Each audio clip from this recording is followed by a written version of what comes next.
একটা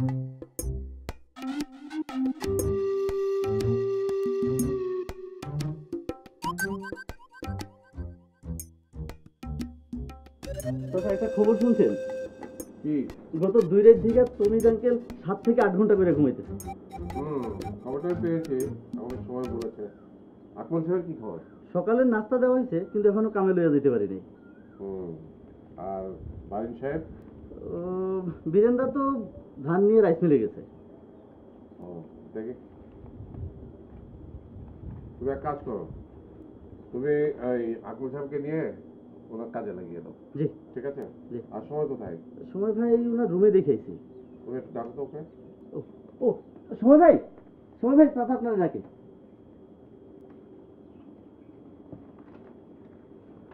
কি ব্যাপার লাল, ডাকছো কেন?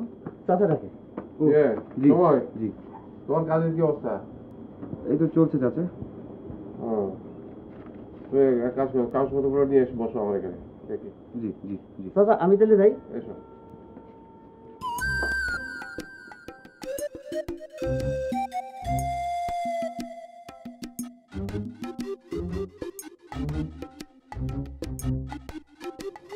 আসসালামু আলাইকুম। ওয়ালাইকুম আসসালাম। আন্টি।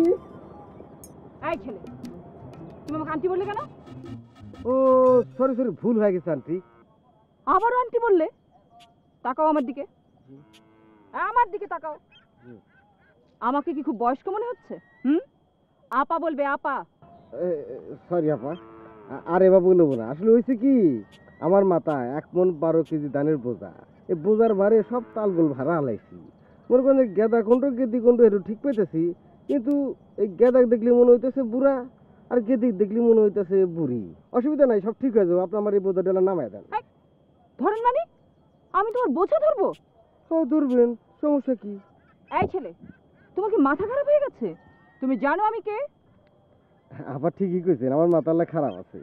তাল ঠিক থাকলেই বুঝি না যে কেডো কি। এখন তো তালি নাই, বেতাল। অবশ্য তালে এখন ফেরত চলে আসবো, খালি বোঝা ডেলা নামায় দেন। তোমার সাহস তো কম না, আবার বলছো ধরেন। আপা, এই সাহায্য চাওয়ার জন্য সাহসের দরকার হয় না, সাদা মনের দরকার হয়।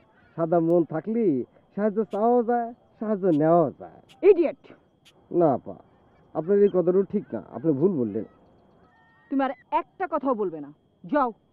অবশ্যই যাবো, এরকম বাড়ি বোঝা নিয়ে কতক্ষণ খারাপ থাকবো। ঠিক আছে, জায়গা। আচ্ছা আপা, আপনি হিনে যাইবেন কোন? তার জন্য তোমার কি কাজ? না, আমার কোনো কাজ নাই, এই বেলা জিজ্ঞেস করলাম। তোমার জানার কোনো দরকার নেই, যাও।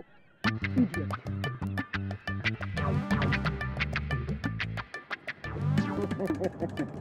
আন্টি একেবারে খাঁটি জায়গায় এসে পড়ছে।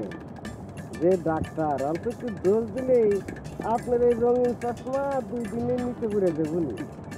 হ্যাঁ, একদিনের ট্রেনিংয়ে সব কিছু সাদা কালো দেখবেন।